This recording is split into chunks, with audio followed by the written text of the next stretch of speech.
So ఈ CPVC testing ఎందుకు చేస్తామంటే ఇప్పుడు ఈ కన్సీల్డ్ పైప్స్ ఉన్నాయి కదా, ఈ పైప్స్ అన్ని ఏమవుతుందంటే టైల్స్ వేసినప్పుడు కవర్ అయిపోతాయి.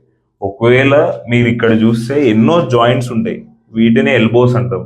ఈ జాయింట్స్ దగ్గర చూస్తే సిపివిసి సాల్వెంట్ పెట్టి మనం అటాచ్ చేస్తాం. వర్కర్స్ చేసేటప్పుడు ఒకవేళ చిన్న తప్పైనా కానీ వాళ్ళు టెస్టింగ్ చేయకపోతే ఎప్పుడోకప్పుడు లీకేజ్ అయ్యే ఛాన్సెస్ ఉంటాయి. అందరికీ నమస్కారం అండి, నా పేరు సూర్యదేవర్ జయసూరజ్, మన కంపెనీ పేరు ఎస్ఆర్బి ఇన్ఫ్రా డెవలపర్స్. ఈ రోజు మన టాపిక్ సిపివిసి టెస్టింగ్. అంతకంటే ముందు మీకు సిపివిసి గురించి కానీ పీవీసీ గురించి కానీ తెలియాల్సినవి కొన్ని చెప్పబోతున్నాను. సిపివిసి పైప్, దీన్ని సిపివిసి పైప్ అంటారు.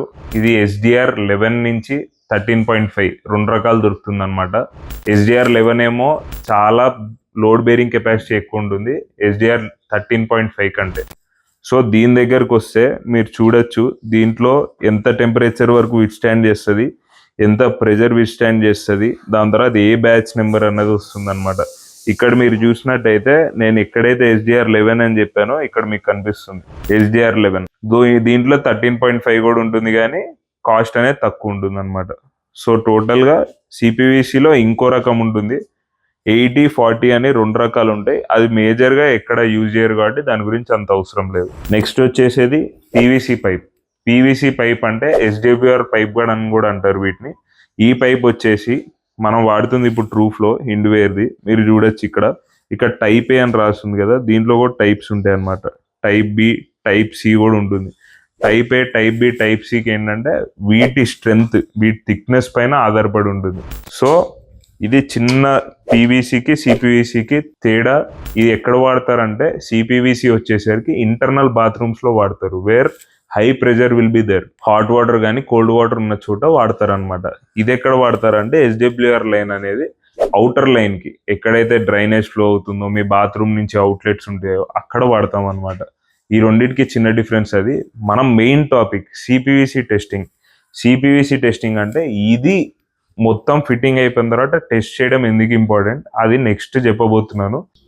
ప్రెజర్ ఆల్రెడీ కొట్టారు కదా, చూస్తే 200 దాటుంది. యాక్చువల్గా సిపివిసి పైప్ ఆల్మోస్ట్ 400 విత్స్టాండ్ చేస్తుంది. మనం 250 దాకా ప్రెజర్ కొట్టిన తర్వాత మొత్తం అన్ని చెక్ చేయడానికి వెళ్ళాడు మావాడు. ఒకసారి చూడండి. సో ఈ సిపివిసి టెస్టింగ్ ఎందుకు చేస్తామంటే ఇప్పుడు ఈ కన్సీల్డ్ పైప్స్ ఉన్నాయి కదా, ఈ పైప్స్ అన్ని ఏమవుతుందంటే టైల్స్ వేసినప్పుడు కవర్ అయిపోతాయి. ఒకవేళ మీరు ఇక్కడ చూస్తే ఎన్నో జాయింట్స్ ఉంటాయి, వీటిని ఎల్బోస్ అంటాం. ఈ జాయింట్స్ దగ్గర చూస్తే సిపివిసి సాల్వెంట్ పెట్టి మనం అటాచ్ చేస్తాం. వర్కర్స్ చేసేటప్పుడు ఒకవేళ చిన్న తప్పైనా కానీ వాళ్ళు టెస్టింగ్ చేయకపోతే ఎప్పుడోకప్పుడు లీకేజ్ అయ్యే ఛాన్సెస్ ఉంటాయి. ఇంకోటి ఏంటంటే ఈ పైప్స్ అన్ని బ్యాచ్ వైజ్ వస్తాయి అన్నమాట. ఏదైనా బ్యాచ్ లో చిన్న ప్రాబ్లం ఉన్నా కానీ ఒకవేళ అది ప్రెజర్ ని విత్స్టాండ్ చేయలేకపోతే పగిలిపోయే ఛాన్సెస్ ఉంటాయి. మీరు ఒక్కసారి వెళ్ళిపోయిన తర్వాత ఇంట్లోకి వచ్చిన తర్వాత ఇలాంటి లీకేజెస్ వచ్చినప్పుడు కనిపెట్టడం చాలా కష్టం. ఎక్కడి నుంచి ఏ బాత్రూమ్ నుంచి లీకేజ్ అవుతుందన్నది మనకు అర్థం కాదు. సో ముందే ఇలాంటి టెస్టింగ్ చేసుకుంటే ఏమవుతుందంటే మీకు ఎక్కడైనా లీకేజ్ ఉంటే అప్పుడే కనపడిపోతుంది, అప్పుడే సరి చేసుకోవచ్చు. మీరు లేట్ చేసే కొద్దికి రిస్క్ అనేది చాలా పెరుగుతుంది అనమాట. ఇక్కడ మీరు ఒక్క చిన్న ఫిట్టింగ్ లోనే చూస్తే ఎన్ని జాయింట్స్ ఉన్నాయో చూడండి. ఇక్కడ కానీ ఎల్బో, ఇక్కడ ఎల్బో, ఇక్కడ ఎల్బో, ఇట్లా ఎన్ని జాయింట్స్ ఉన్న చోట మనం ఎప్పుడూ రిస్క్ తీసుకోకూడదు. అందుకని ఈ సిపివిసి టెస్టింగ్లో ఏం చేస్తామంటే ఒక్కటే పాయింట్ దగ్గర నుంచి, ఇప్పుడు మీరు చూస్తే ఈ పాయింట్ నుంచి ఈ వాల్వ్ నుంచి ప్రెజర్ కొడుతున్నాం. ఇక్కడ నుంచి వాటర్ అంతా డిస్ట్రిబ్యూట్ అవుతుంది, ఇక్కడ నుంచి పై దాకా డిస్ట్రిబ్యూట్ అవుతుంది. పై దాకా డిస్ట్రిబ్యూట్ అయినప్పుడు ఏమవుతుందంటే ఎక్కడైనా చిన్న లీకేజ్ ఉన్నా ఈ మీటర్లో ఏదైతుందో ఆ మీటర్లో మనకు కనపడిపోతుంది అనమాట, డ్రాప్ అయిపోతుంది ప్రెజర్ విత్స్టాండ్ కాక. సో టోటల్గా ఇలాంటి టెస్టింగ్ కంపల్సరీ చేయాలి. ఎందుకంటే ఇలాంటి టెస్టింగ్ వల్లనే మీ ఇల్లు 10 years కాదు కదా 15 years వరకు ఎలాంటి ఇబ్బంది కలగకుండా ఉంటుంది. ఎస్ఆర్బి ఇన్ఫ్రా డెవలపర్స్ అంటే solely responsible for your building. We're a material contracting company in Hyderabad. In and around Hyderabad లో బెస్ట్ కన్స్ట్రక్షన్ సర్వీసెస్ ఇస్తాం at best rate.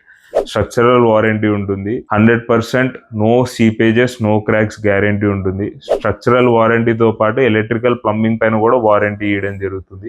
Post or hand over inspection అంటే మీ ఇల్లుని హ్యాండ్ ఓవర్ చేసిన తర్వాత 1 month తర్వాత మేము వచ్చి ఇన్స్పెక్ట్ చేసి ఎటువంటి చిన్న ఇష్యూస్ ఉన్నా రిజాల్వ్ చేసి వెళ్తాం అనమాట. ఇలాంటి బెస్ట్ కన్స్ట్రక్షన్ మీరు కనుక కోరుకుంటే ఇన్ అండ్ అరౌండ్ హైదరాబాద్ లో తప్పకుండా మాకు సంప్రదించవచ్చు.